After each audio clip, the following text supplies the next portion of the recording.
The next portion of our journey took us from Niagara Falls to Chicago. To get there, we needed to take an Uber down from Niagara Falls to Buffalo, where we would catch our overnight train. We arrived at the Buffalo, New York train station, and it was in the evening. We had a chance to rest up in the waiting room for a couple of hours and checking emails, social media, and whatever. Here we see that around midnight our train rolled on in, and we have a sleeper compartment for the evening.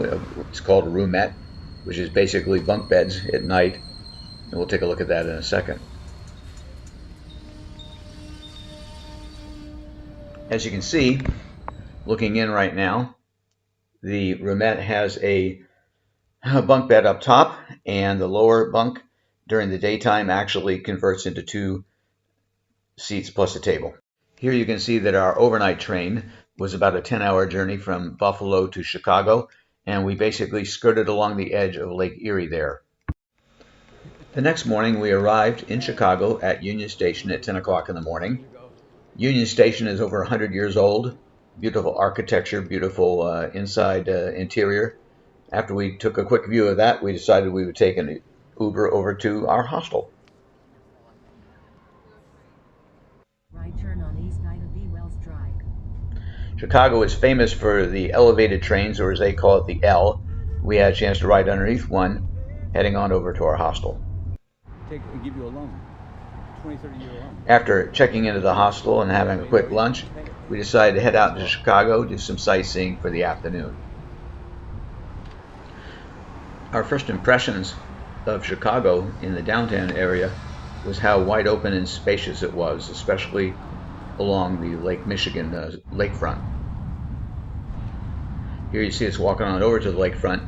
Lake Michigan is one of the 5 Great Lakes, about 100 times larger than Lake Balaton in terms of surface area.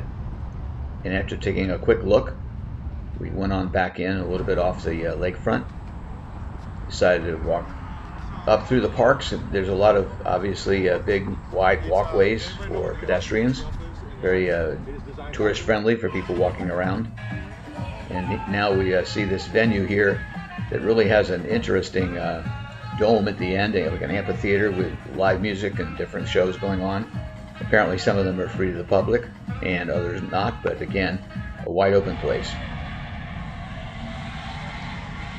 We discovered as we walked along Lake Michigan's shoreline there, we saw this big red boat and realized it belonged to the Chicago Fire Department.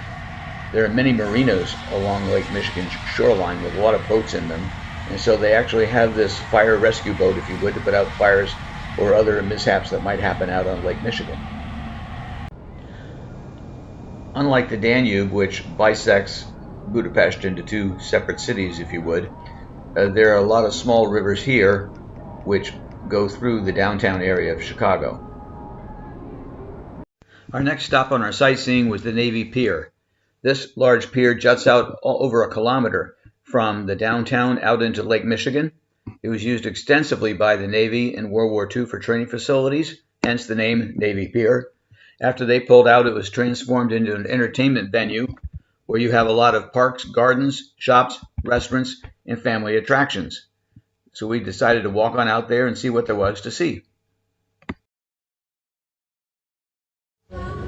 As we walked the 1 kilometer out to the end of the pier, we passed a number of different restaurants and beer gardens. This one in particular was rather typical of those. We have a beer garden, but we also have some outdoor live music going on.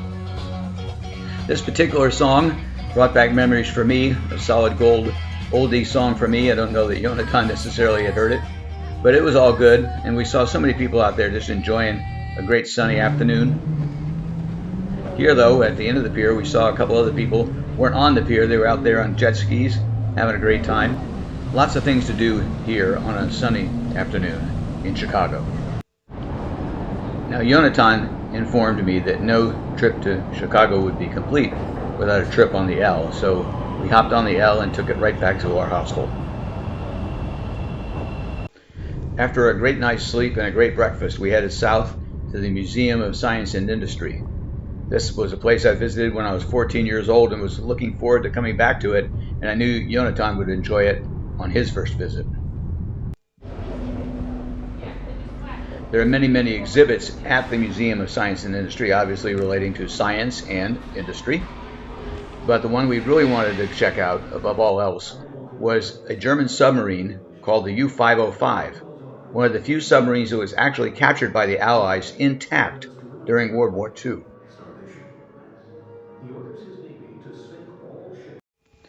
Nowadays, you can read the history of U-505 on Wikipedia, and you can also go ahead and find some YouTube videos that explain exactly how the U.S. Navy ended up capturing a German U-boat intact.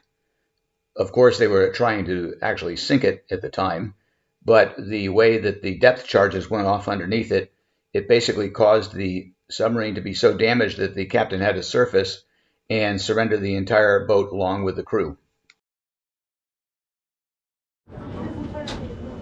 One of the first things we noticed when we got into the U-boat was just how cramped it was and how low the ceilings were. They were low for me, and of course, especially for Jonatán being taller.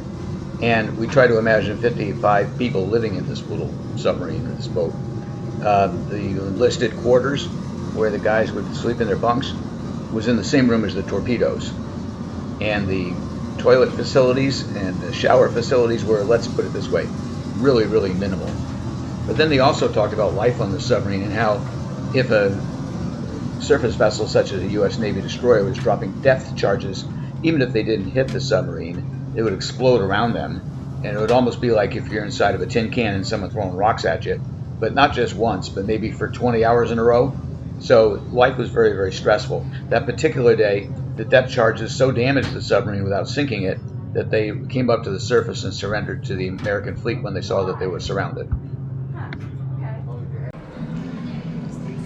In the same exhibition hall where the U-505 is stored, they have a simulator for the U-505 itself, similar in design to what you might expect to see in a simulator for driving a car or a motorcycle, only in this case is the U-505. So Jonatán got behind the helm and was instructed on what to do, how to steer the submarine up or down, left or right. And you see the controls he had to actually see the depth he was maintaining or being instructed to go to.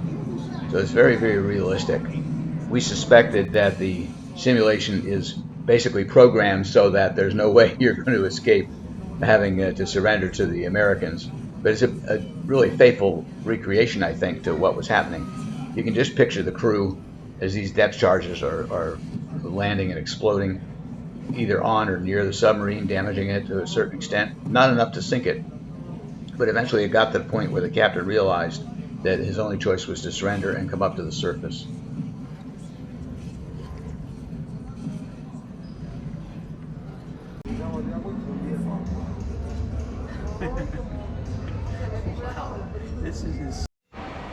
As a 14-year-old growing up in Connecticut, I had some model trains in my basement, but as a 14-year-old seeing this for the first time on a trip to Chicago, I was like, oh my gosh, this is like going to heaven.